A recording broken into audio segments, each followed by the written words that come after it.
Hello குட்டி சுட்டீஸ்! Tamil kit stories with மீனுல இன்னைக்கு என்ன கதை பார்க்க போறோம் தெரியுமா? தி ஹானஸ்ட் உட்கட்டர். அதாவது நேர்மையான மரம் வெட்டுறவரு. ஓகே குட்டி சுட்டீஸ், வாங்க கதைக்குள்ள போலாம். ஒரு அழகான காடு இருந்துச்சா. அந்த காடு பார்க்கவே ரொம்ப அழகா பிரமிப்பா இருந்துச்சாம். காலையில வேற இல்லையா, சூரியன் வந்துட்டாரு. வந்தோனே இவங்க மரம் வெட்டுற அருண் அண்ணா என்ன பண்ணாங்க, மரம் வெட்ட போலாம் அப்படின்னு சொல்லிட்டு அவங்க கோடாலி எடுத்துட்டு காட்டுக்குள்ள போறாங்க. காட்டு பார்க்கவே காலை சூரியன்ல ரொம்ப அழகா இருந்துச்சு, வெளிச்சத்தோட.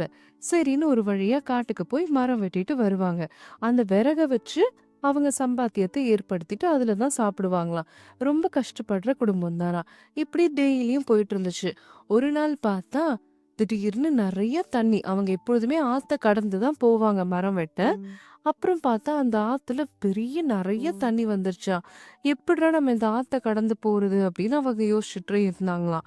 இருந்தாலும் என்ன பண்றது? மரம் வெட்டினா தானே காசு சம்பாரிக்க முடியும். அப்பதானே அவங்க வீட்ல உள்ள குழந்தைங்களுக்கெல்லாம் சாப்பாடு வாங்கி குடுக்க முடியும்.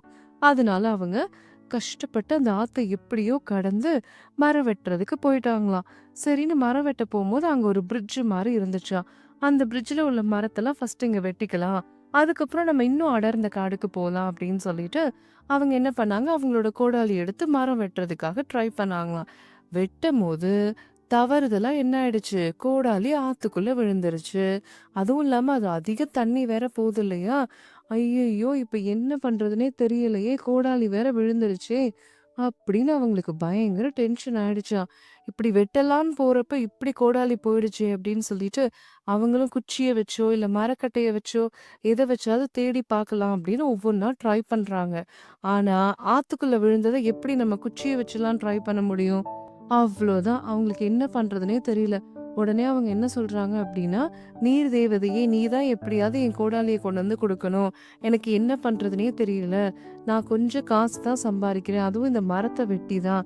இந்த மரத்த வெட்டுறதுக்கு எனக்கு கோடாலி கண்டிப்பா தேவ. வேற ஒரு கோடாலி வாங்குற அளவுக்கு என்கிட்ட காசு இல்ல." அப்படின்னு சொல்லி அவரு ரொம்ப புலம்பி அழுகுறாராம். உடனே என்ன ஆயிடுச்சு, நீர் தேவத நீர்ல இருந்து வந்தாங்களாம். வந்து அழகா அவங்க பார்க்க ஏஞ்சல் மாதிரி இருந்தாங்களாம். ரொம்ப அழகா இருந்தாங்களாம். அவங்க வந்தோனே என்ன தெரியுமா சொன்னாங்க? "ஏன் கவலைப்படுற?" அப்படின்னு கேட்டாங்களாம். அவரு இந்த நடந்த கதையெல்லாம் சொன்னாங்களாம். "நீ நடந்ததெல்லாம் எனக்கு தெரியும். இப்ப இதுதான் உன் கூடாலியா? நீ கவலைப்படாத, நான் உனக்கு எடுத்துட்டு வரேன்" அப்படின்னு. அப்போ உடனே அவங்க உள்ள போயிட்டு என்ன பண்ணாங்க, முத்து, வைரங்கள் அதெல்லாம் எடுத்துட்டு வந்தாங்களாம். அவர் என்ன சொன்னாரு, "எனக்கு இதெல்லாம் வேண்டாம். டெய்லியும் அன்றாட பொழப்புக்கு நான் மரம் வெட்டுவேன். அந்த மரம் வெட்டுறதுக்கு எனக்கு தொலைஞ்சு போன அந்த தண்ணிக்குள்ள விழுந்த கோடாலி தான் வேணும்." அப்படின்னு கேட்டாங்களாம். சரின்னு அந்த தேவதை திருப்பி தண்ணிக்குள்ள போயி ஒரு அழகான கோல்டன் கலர்ல உள்ள கோடாலி எடுத்துட்டு வந்தாங்களாம். அது ஃபுல்லா கோல்டால செஞ்ச கோடாலியாம். அவர் என்ன சொல்லிட்டாரு, "இல்ல, இல்ல தேவதையே, இது என் கோடாலியே கிடையாது. இவ்ளோ காஸ்ட்லியா, இவ்ளோ தங்கத்துலலாம் என் கோடாலி இருக்கவே இருக்காது. எனக்கு இந்த கோடாலி வேண்டாம். எனக்கு என் கோடாலி தான் வேணும்." அப்படின்னு ரொம்ப புடிவாதமா இருந்தாராம். என்னடா இது! இவன் இப்படி புடிவாதமா இருக்கானே! என்ன கோடாலி குடுத்தாலும் இவன் வேணாம் வேணாம் சொல்றானே!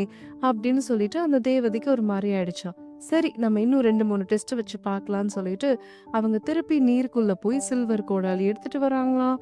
அப்பயும் இவரு என்ன சொல்லிட்டாரு, "இல்லவே இல்ல. இது என் கோடாலியே இல்ல" அப்படின்ட்டாராம். அப்போ இந்த கடல் தேவதை என்ன பண்ணாங்க அப்படின்னா, நீர் தேவதை அவரோட கோடாலிய ஒரு மரத்துக்குள்ள மறைச்சு வச்சுட்டாங்களாம். அப்புறம் அவரு ரொம்ப ஸ்ட்ராங்கா, நேர்மையா இருந்தாரு இல்லையா?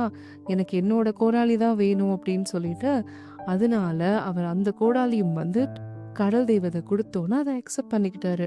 "ஆமா, இதுதான் என்னோட கோடாலி" அப்படின்னு சொல்லிட்டு அக்செப்ட் பண்ணிக்கிட்டு அத எடுத்துக்கிட்டாராம்.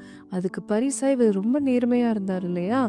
அதனால அதுக்கு பரிசா இவர் என்ன பண்ணாரு, அந்த கடல் தெய்வத நெறைய பொற்காசுகள குடுத்தாங்க. இந்த "நீ மாரி ரொம்ப நேர்மையா இருந்த. எனக்கு உன்ன ரொம்ப புடிச்சிருக்கு" அப்படின்னு சொல்லி நெறைய பொற்காசுகள குடுத்துட்டாங்க. "நீ இத எடுத்துட்டு போ" அப்படின்னு சொல்லி. அவருக்கு ரொம்ப சந்தோஷமாயிடுச்சு. ஆஹா! நம்மளுக்கு நேர்மையா இருந்தா இவ்ளோ பரிசு கிடைக்குதே! இயற்கை கிட்ட இருந்து அப்படின்னு சொல்லிட்டு, அந்த பொற்காசுகளையும் எடுத்துக்கிட்டு, அந்த கடல் தெய்வத குடுத்த கோடாலிய வச்சு மரத்தையும் வெட்டிக்கிட்டு, விறகையும் எடுத்துட்டு வீட்டுக்கு போனாராம். இவர் பொற்காசுகள் பையோட வந்தோனே அந்த குழந்தைங்கலாம் பார்த்து ரொம்ப சந்தோஷமா அப்பா எப்படி கிடைச்சுச்சுன்னோன, அப்பா அந்த கதைய ஃபுல்லா சொன்னாராம். அவர் என்ன சொன்னாரு அப்படின்னா, அந்த குழந்தைங்களுக்கு நம்ம எப்பொழுதுமே நேர்மையா இருக்கணும். நேர்மையா இருந்தா நமக்கு எல்லாமே கிடைக்கும் அப்படின்னு சொல்லி அவரு அவங்க குழந்தைங்களுக்கு சொல்லிக் குடுத்தாராம். இதுலருந்து நமக்கு என்ன புரிஞ்சது குட்டீஸ்? நம்மளும் நேர்மையா தான் இருக்கணும். நம்ம பொருள நம்ம வச்சுக்கணும். அடுத்தவங்க கிட்ட இருந்து எந்த பொருளையும் நம்ம வாங்கவும் கூடாது. நம்ம பொருள அடுத்தவங்களுக்கு விட்டுக் கொடுக்கவும் கூடாது. புரியுதா? ஓகே குட்டி சுட்டீஸ். மீனுக்குட்டியோட குட்டி கதைகள் இன்னைக்கு அவ்வளோதான். நான் உங்கள அடுத்த கதையில சந்திக்கிறேன். பாய்.